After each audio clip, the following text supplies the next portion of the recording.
it is important to go for the regular test. What are the tests to be done and what is the significance of those tests? A picture of your health. But the WHO definition of health doesn't say just an absence of disease, it says more about well-being. It sometimes happens that the patient have tested it at home or in some other lab and two different results come and that becomes a problem. Yes. We should also consider seriously what are our mistakes in the lifestyle that we are making, doing, and therefore are landing up with younger and younger people suffering from cerebrovascular problems, both heart attacks and strokes. In fact, I read an article somewhere where it says that iPhone can pick up, impending heart attacks even better maybe than doctors can.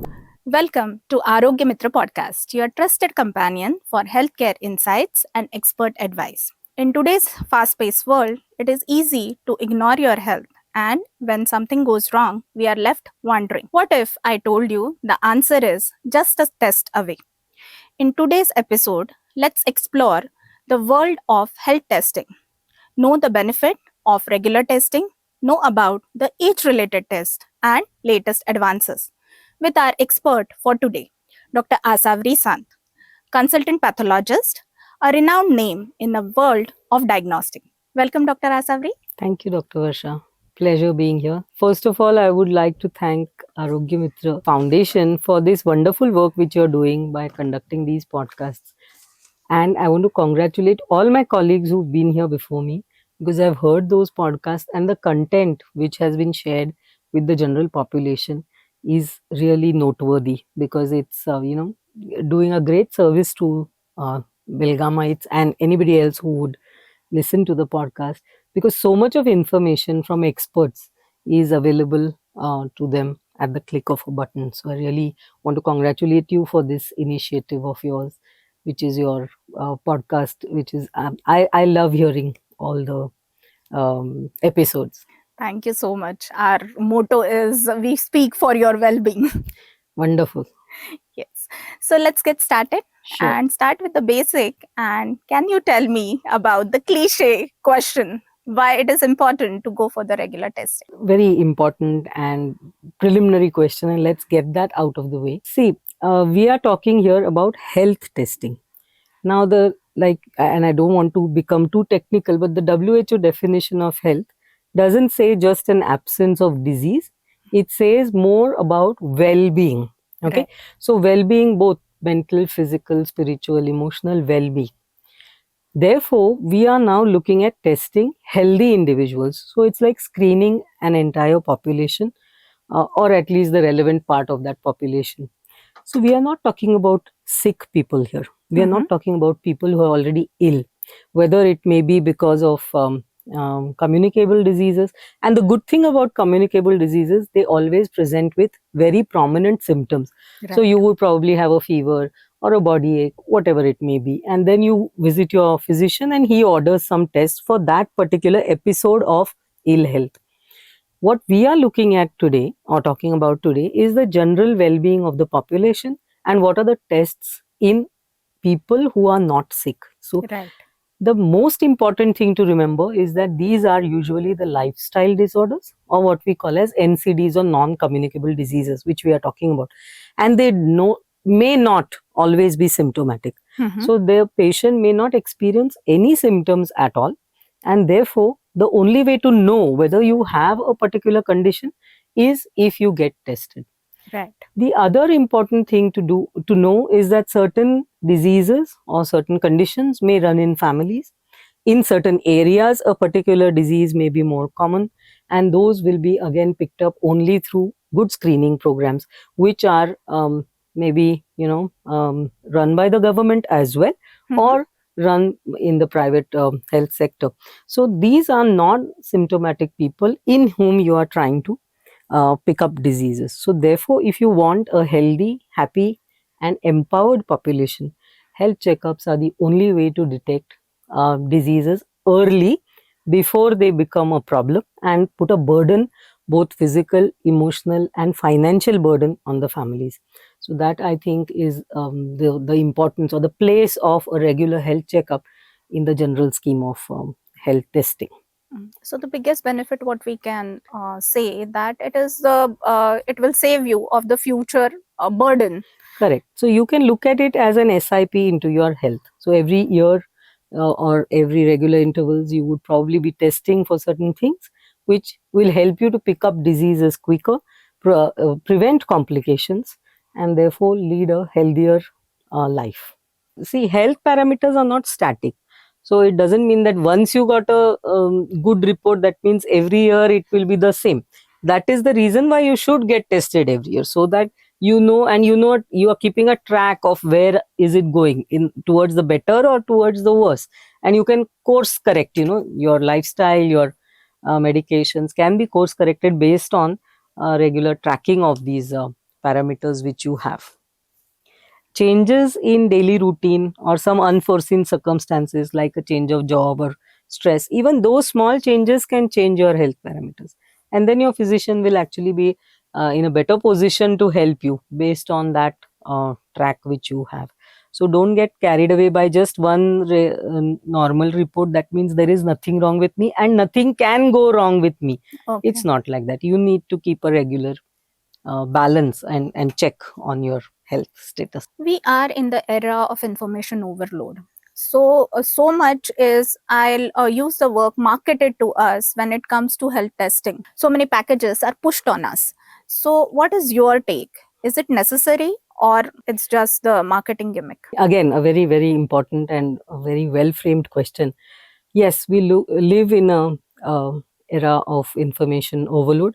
We need to look at our sources of information. They have to be authentic and they have to be, accurate at what we are talking about. Marketing, yes, because of the corporatization of health, there is a big push towards marketing of health packages or testing packages.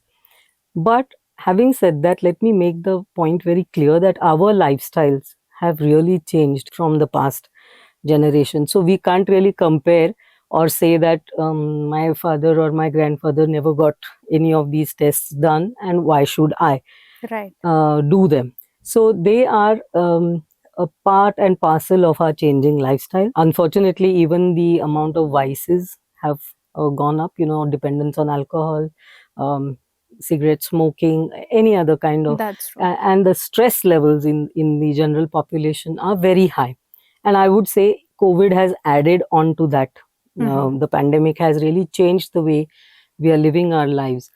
So yes, they are necessary health packages, because they, like I said, give you an information earlier as to what is the trend of your changing parameters in your body. But better way of doing that would be if the health packages are physician driven. You visit your physician first and ask their advice, and then they advise you a certain set of tests in a package which you can get yourself tested. So it should not be social media or Google driven. It is better if you have a connect with your physician who's advising you about this, and I feel that will be more impactful as far as what are the tests to be done and what is the significance of those tests in your total picture of your health.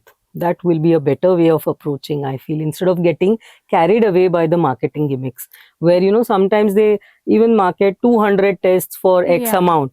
Now, if you split it down, those 200 are nothing but a few things which are put together in a single test. You may be doing 20 parameters, they will advertise those as 20 instead of one single test. That's true. It's just like getting a routine, say 10 tests done, which will equate to 20 parameters, and then they are marketed, and they're sort of giving you that incentive that it is much subsidized. These tests are very much subsidized rates. So we do get carried away sometimes, but I would still prefer it if it is advised by a physician and then done, instead of on your own just randomly doing many tests which may not be very useful for your particular age or your condition. So the point we will emphasize here is the physician driven test, because somewhere along the way, as we are in the era of information overload, we are also going away from our typical family physician or family doctor concept. True. So a person who knows your health, if he advises, it will give the information which is collected will be much more useful. True. Very true. And see, many times there is the concept of executive health checkups, Mhm. which is driven by or is analyzed at least by a physician who's looking at your tests.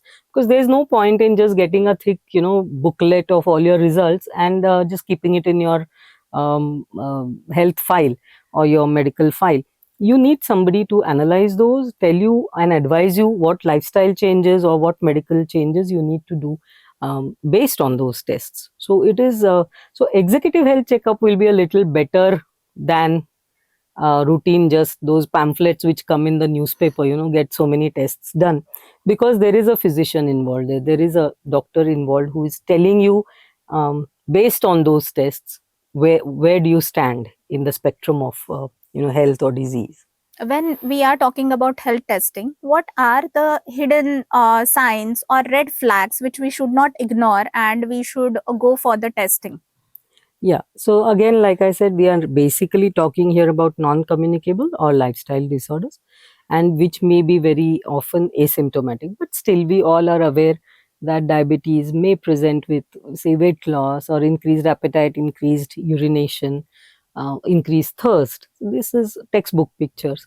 But or blood pressure or hypertension doesn't really, may not be symptomatic. Maybe just a headache once in a while or something like that. So you will not know whether you have are hypertensive until you get your blood pressure checked. Right. The dyslipidemias or cholesterol syndromes which are there, they are totally asymptomatic. Even say fatty liver, very difficult to have any symptoms in these patients. So red flags as such, I don't think you will be getting any particular symptoms for these lifestyle disorders. If it's already giving you symptoms like chest pain or breathlessness, then it is already an established disease, might be a ischemic heart disease or a coronary syndrome which you have. Liver and kidney disorders also very often remain asymptomatic. So it's very difficult to say when. So better thing to do is just regularly, maybe at an interval of 1 year or so, get all your parameters checked. Yeah, so there is an important message here ki when it comes to lifestyle diseases, they are asymptomatic and we come to know when we land up in emergency. Correct. And it can be a life-threatening emergency also. Yes. So it is better to get the get yourself regularly tested at least once in a year. Correct. And with the, not just changing lifestyles, even our sleep patterns are changing, our stress patterns are changing. There is a lack of exercise. There's so much of anxiety about so many things. We're dealing with, a lot of lifestyle related anxieties and stresses. Plus, I'm told that there is a rise even in depression in the entire population. So there is, the psychosomatic angle also we have to think about, that whenever you are not in the best frame of mind, it does take a toll on your body. So these are, and like you rightly said, instead of landing up in an emergency, it's better to pick up these things earlier by regular testing. Now, another thing to remember is they are all linked together. So a bad cholesterol report, a little bit borderline sugar may predispose to coronary artery disease, will predispose to kidney disorders. A little rise in blood pressure again affects your kidney, your diet affects your liver. So all this, your vices affect your liver. So all of them are interconnected, and there is a hidden risk that one of them will actually predispose to the other. Right. So which is why it's much better to be aware even in the early stages of the disease, that you are going towards that way. Another thing, even thyroid problems nowadays, we see thyroid is on, thyroid problems are on the upswing. Rise. And other than maybe just a slight weight gain, weight loss, hair loss, which you may attribute to anything else, you may not really think that this is because of thyroid problem or just a temperature, intolerance to temperature changes. That may be the only actually sign of thyroid disorders also. Kidney disorders also very, and cancers are asymptomatic sometimes to a very large, they are painless, they remain in the body until time has gone, and then the stage may be a little later stage where the treatment would be more aggressive, more expensive, and outcomes cannot be guaranteed. So if you want a better outcome, even for the treatment part of it, it's always better to catch the diseases in the early stages. Exactly. And it can also drive the lifestyle changes which are so necessary, Correct. and alarm us towards the wrong things which we are doing in our lifestyle and which can lead to the world Yeah. of problems later on. True. And it's become fashionable to sort of attribute the young heart attacks and young strokes, which we are seeing, Yeah. to COVID or COVID Mm-hmm. vaccine also. But I don't think there's enough research which has gone into it to just blame COVID for it.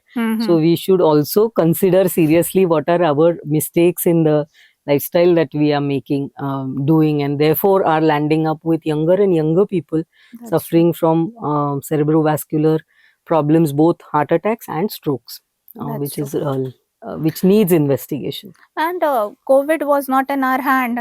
These things are in our hand. So we can always Correct. work on the controllable Parts, right? Also, when we are talking about health testing and we have talked about physician driven, what happens is when the report comes, it adds to the anxiety and it can actually lead to the health problem rather than. So what is your take when that report comes, how to read it, how we should deal with it? All right. So now I think you are going more towards the pathology tests, which are the blood tests, which will usually come with a reference range. So there are some figures in the bracket on the right side of your report, which are called as the reference range. This is after having studied majority of the population, and you derive that certain parameters should be within this range. Right. Again, let me reiterate that the body is an extremely dynamic machine. Everybody's parameters will not be the same. Even the ranges which we use may go on changing once there is more research to suggest that you need to tweak those a little bit here and there. So in Marathi it is said ki dagdavarchi resh. So this is unchangeable. It's not like that. Right. Therefore, just getting 1 or 2 points here lower or higher should not give you anxiety. We have to look at the report in the entire picture. What is your pre-existing status of your health? Do you have any pre-existing conditions?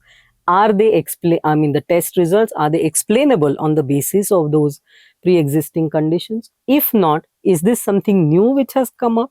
And then how to deal with it. So instead of going into a panic mode or anxiety mode, it is again more advisable to take this report to your physician and ask them to, instead of looking it up on Google, because if you look it up on Google, you will find that you are having most of those symptoms also which Google tells. Okay. And nowadays doctors have done a nice thing. They put up a board outside that leave your footwear and Google knowledge outside the clinic. So that is how you have to approach it. Once your report also comes, it gives you a basic idea, but don't draw conclusions from it unless you see an expert.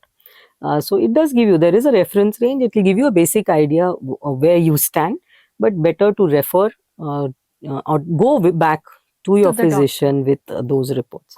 So testing should be also physician driven, and the report I should be so. also I really believe shown to your doctor. Absolutely. And when we are talking about this pathological testing, there are also options available for home testing. So what is your take on that?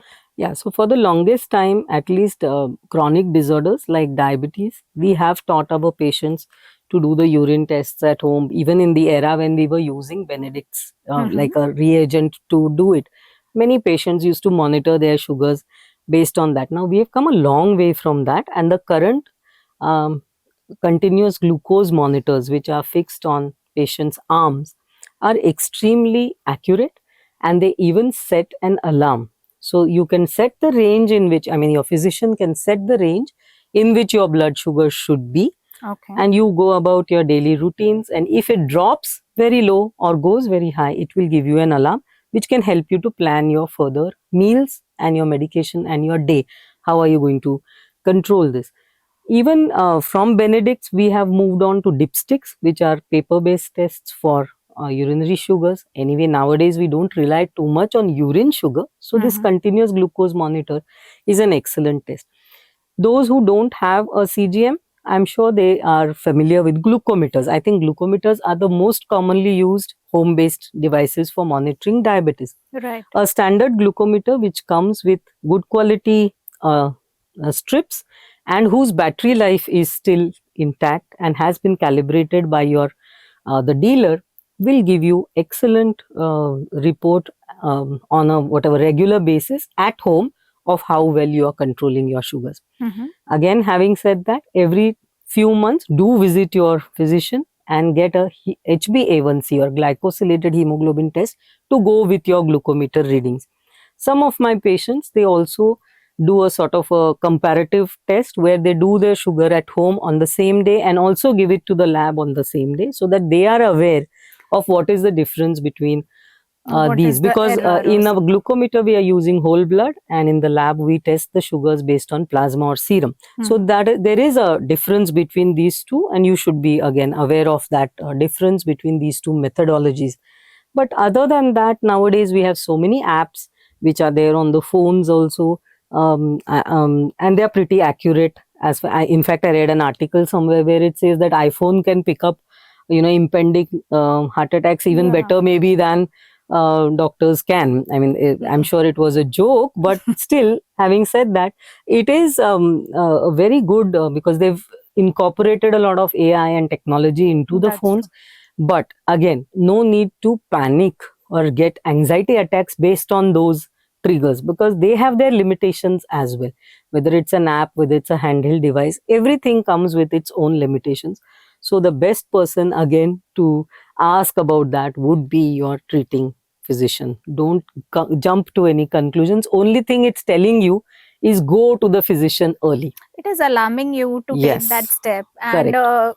one more thing which I could pick up from your this is the calibration is very, very important when we are Absolutely. using the home based Home devices. test, because they do give us convenience, but there can be a margin of error there.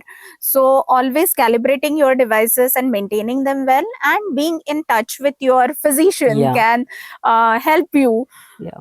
uh, Just this morning, I mean, home testing. So just this morning, I had a patient who said, "I've done the pregnancy test at home. Mhm. There are 2 lines, so I know that it's positive.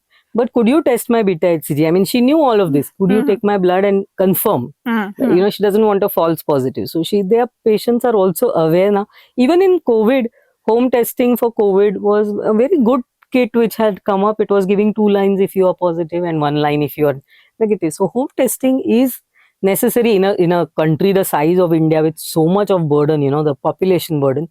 Definitely home testing is a good option, but be aware of its limitations and don't get carried away that everything is fine without ever consulting with. And then that is the flip side of it, that for years together they will monitor glucose on that glucose monitor at home and assume that everything is fine. Right. So that should not happen. You should not be in a false sense of security that yes, I'm testing it and it's fine.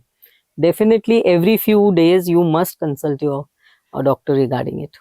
Like in the world of convenience and in world of technology, you cannot replace the doctor.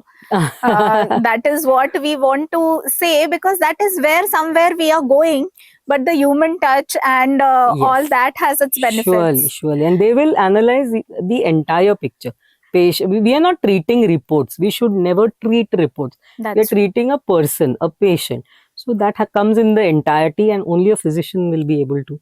And by physician, I mean a specialist of any specialty who is relevant to that particular your treating situation. doctor can Your give treating you doctor. the Yes. advice about what to do, because they'll know the prior Absolutely. condition what was there.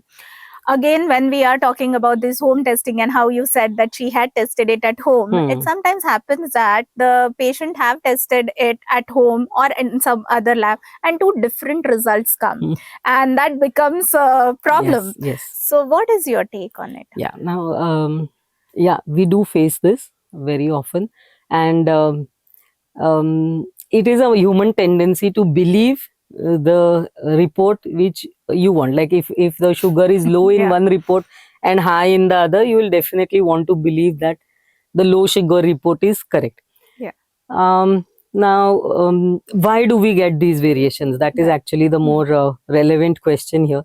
So we get variations because of many reasons. First and foremost is that none of your parameters are fixed. It's not like you set the AC at 25, it will be 25 Right. degrees centigrade. So your body temperature, there is a range, but even the parameters which are within range, they will go on altering every day, and also in the same day, at what time do you test them. So there is something called as a diurnal variation, where some parameters are higher in the morning, lower in the night, etc., and day to day also they are changing.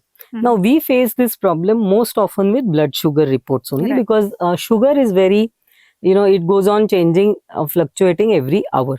So I did have, as an example I can give you, I did have a family come in a quite an angry mood, saying that you gave our father's sugar as 300, and same day at 5 o'clock we tested it, it was 150. So your Okay. report is wrong. Mhm. But if you come to me at say 1 o'clock, having had a full meal, and then 4 hours later you go and test it somewhere else, it is bound to be lower. So the better way to compare reports is to give the same sample on the same day to two labs. Right. If you are really worried about that I'm getting fluctuation, Mhm. then definitely give the same sample. And many labs, like in other fields, there is an option of second opinion. I want to make this point that second opinion is your right. You are entitled to a second opinion. So there is nothing for any doctor to feel that we are being tested. Right. It is a patient's right to take a second opinion. Same way for tests. They can definitely go to any lab of their choosing or liking. But to compare two results, we need to give the same sample to two labs at the same time. And many labs will even separate the sample and give it to you that, okay, you can test it in another lab as well. Right. Now, the other thing which we need to be aware of, many labs will have different methods of doing it.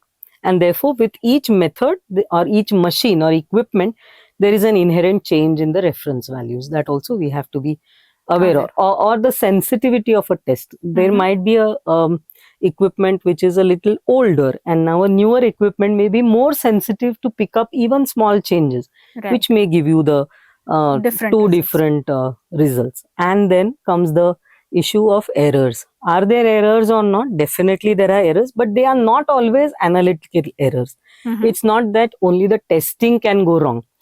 There is a whole lot of things before the testing, and I'll tell you, very patients can be very smart. Today they will give the sample fasting, tomorrow they may not give it fasting, or they will give the sample having taken their medication today, and tomorrow without the medication.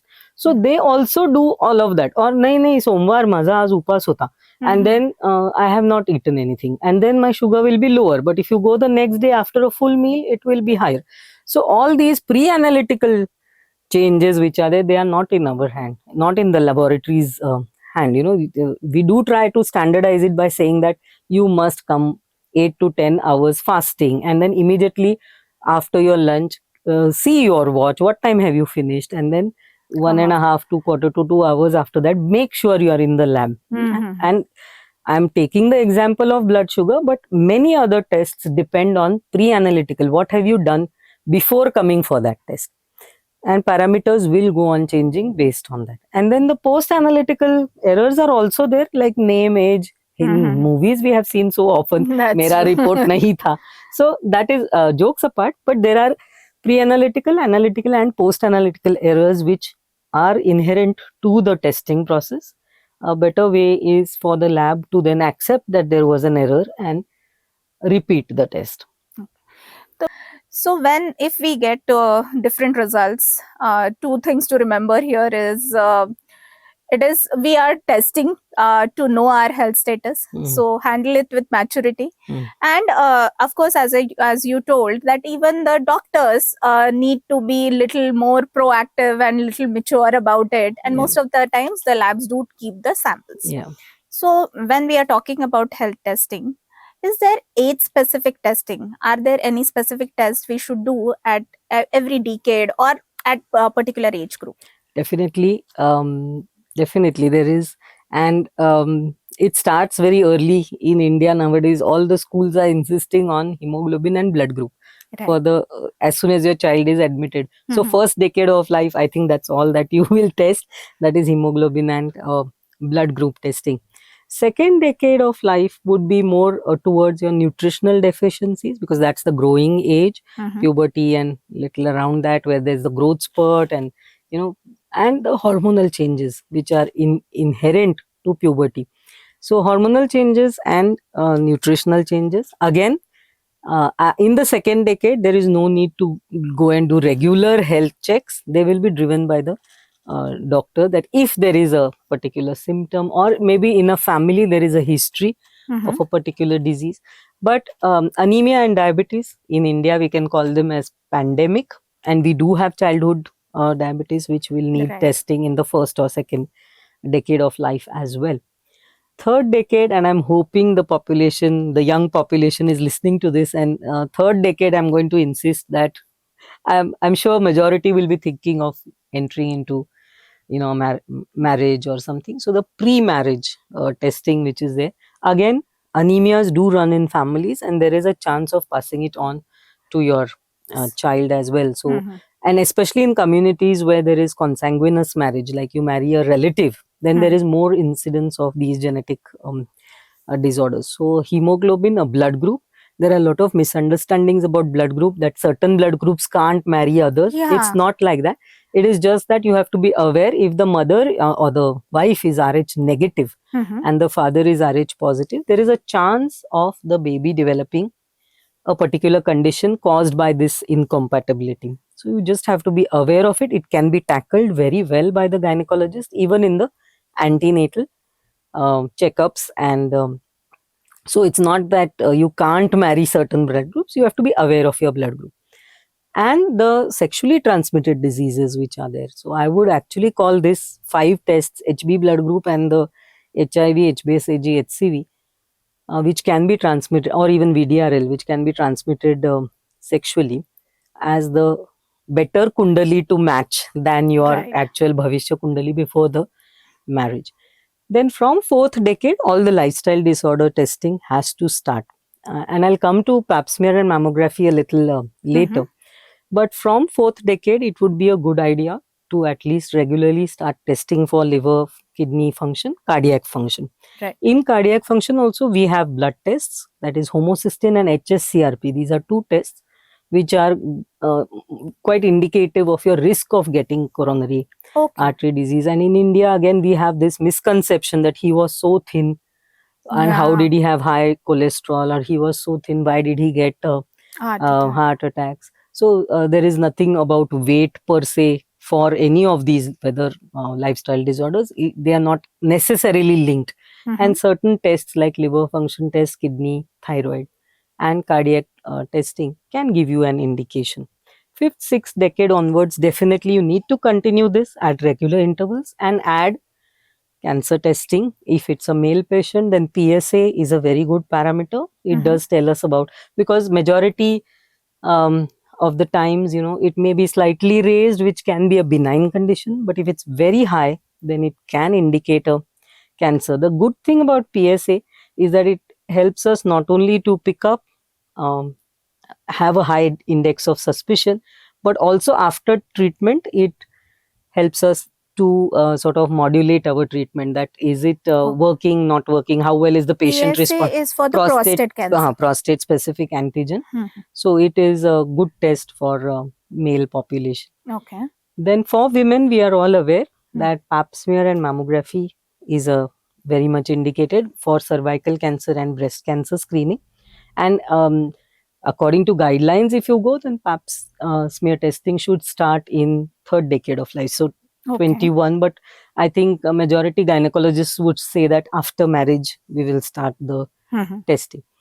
There are 2 types of pap smear tests. One is the just the simple smear technique, and the other one with added HPV, which Mhm. is a new technique which has come, relatively new, where you also get an indication whether you have been exposed to human papilloma virus, which is the virus which causes cervical cancer. Okay. So this is called co-testing. Mhm. And there are set guidelines which your gynecologist will be able to help you with. If there is a negative test, you don't need to go back very often.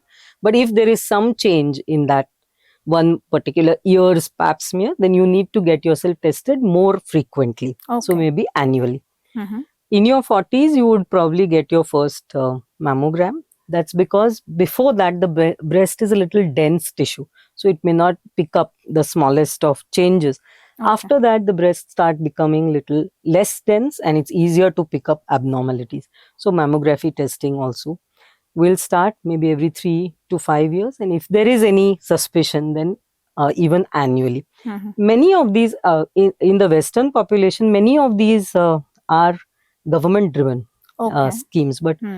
unfortunately we don't have that. Pap smear, yes, many people do conduct camps and all that, but there is a issue of privacy and all of that. Right. But still, women should make it a point to visit their gynecologist and get a pap smear based on their advice. Pap smear will give us information About cervical cancer Mhm. and mammography about breast cancers. Oh. Um, Colonoscopy or stool occult blood testing, Mhm. more popular among Western or Caucasian races where colon cancer incidence is very high. That also can be done. And in the cardiac field, this new way of doing the calcium scores, what we call as CT angio, which is a non-invasive angiography.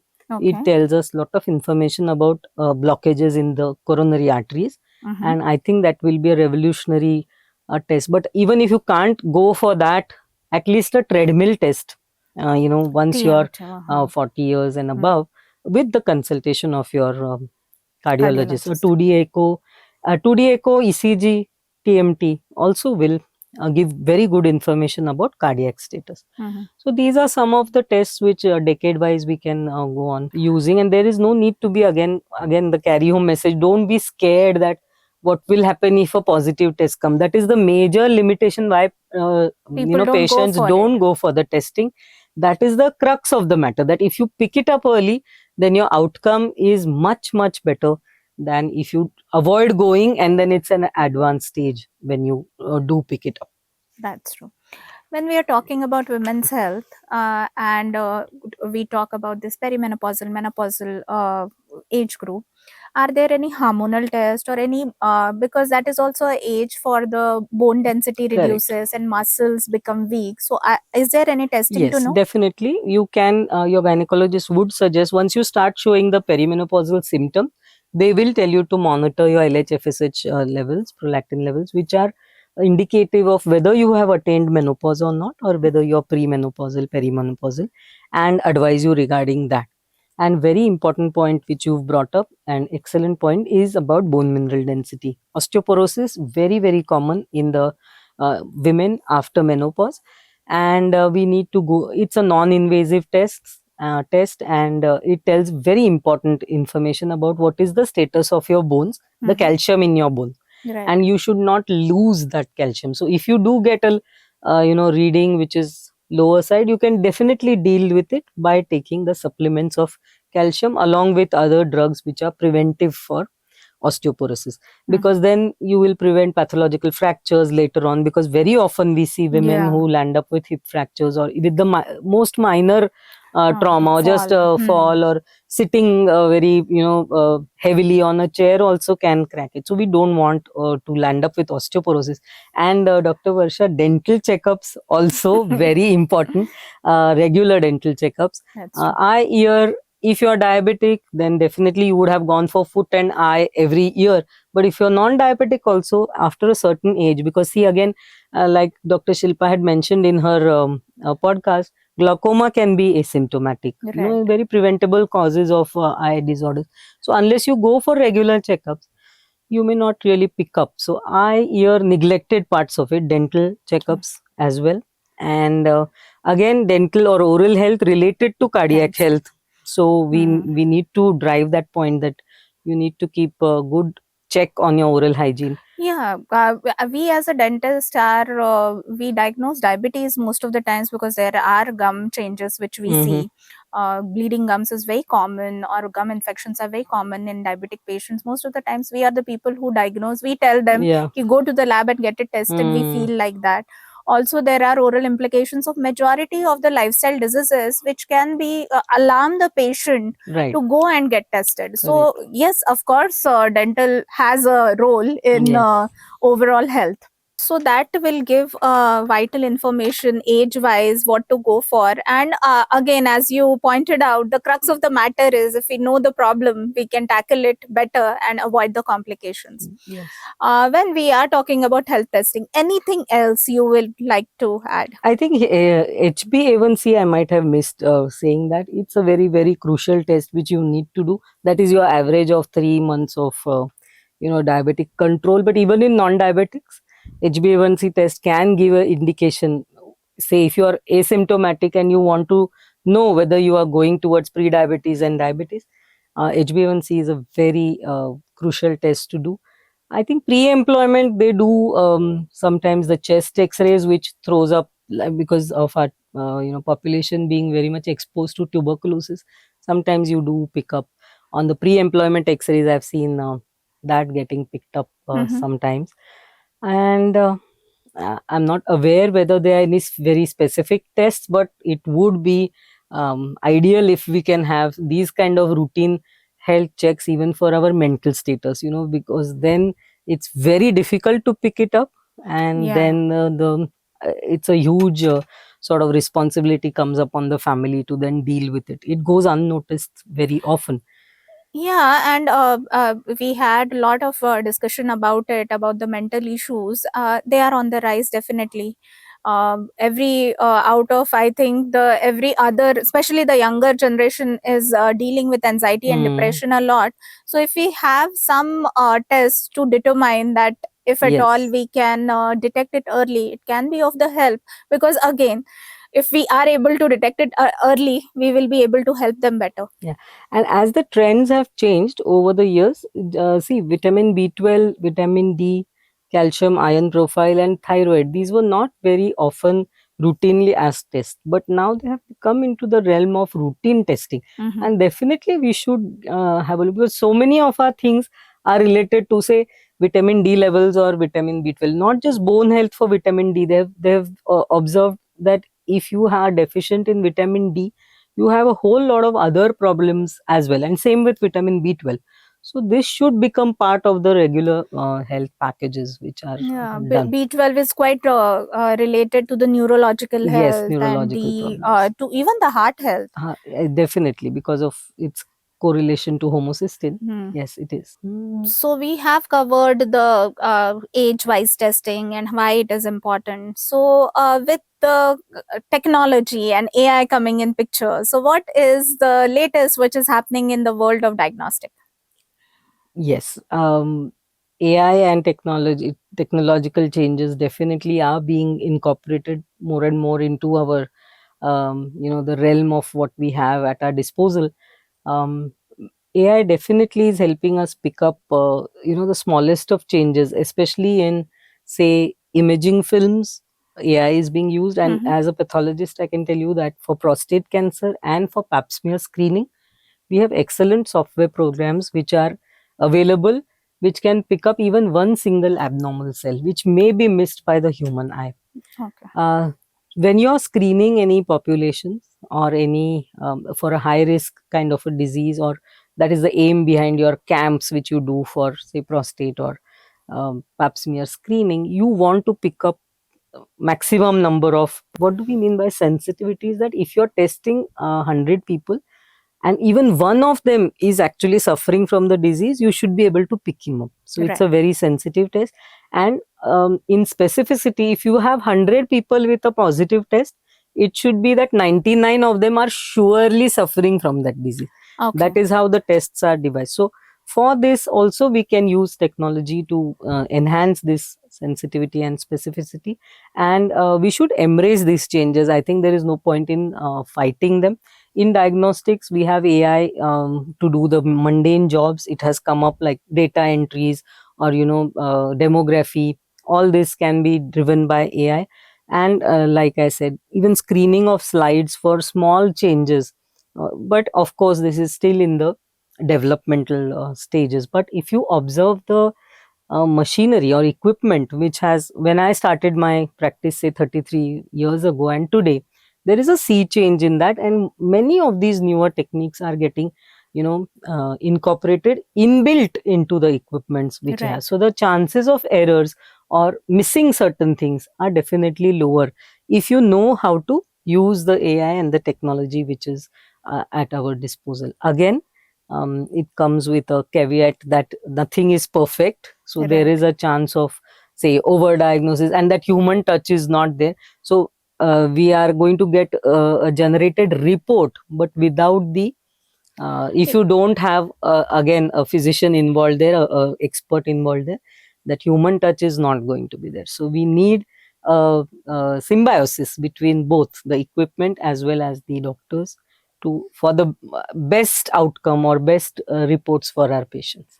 So we can say that for the future of diagnostics, the healthcare professionals and the technology should Should work work hand in together. hand. They should definitely work together. So we discuss the world of diagnostics. Any take-home message for our viewers? For the healthcare or health checkups, I would say that you owe it to yourself.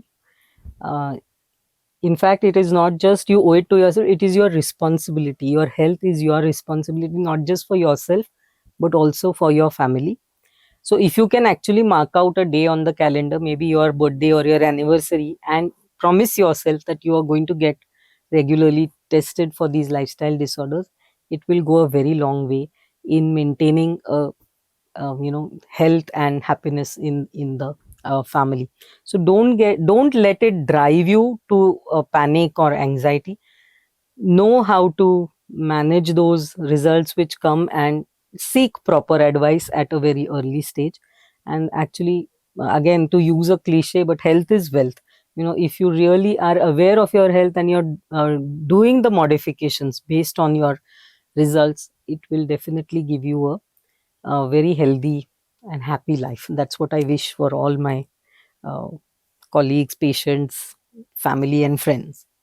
See, with increased longevity, we are more interested in good quality of life, because lifespans have lengthened, but the extra years which we are getting, they have to be spent fruitfully and without becoming a burden on the family. So that is also very important, how you're keeping a track of your health parameters. Thank you, Dr. Asavri, for that insightful knowledge. So, being on top of your health parameters can give you a knowledge which will help you to detect problems early and avoid serious complications. Thank you for tuning in for the episode of Arogya Mitra podcast.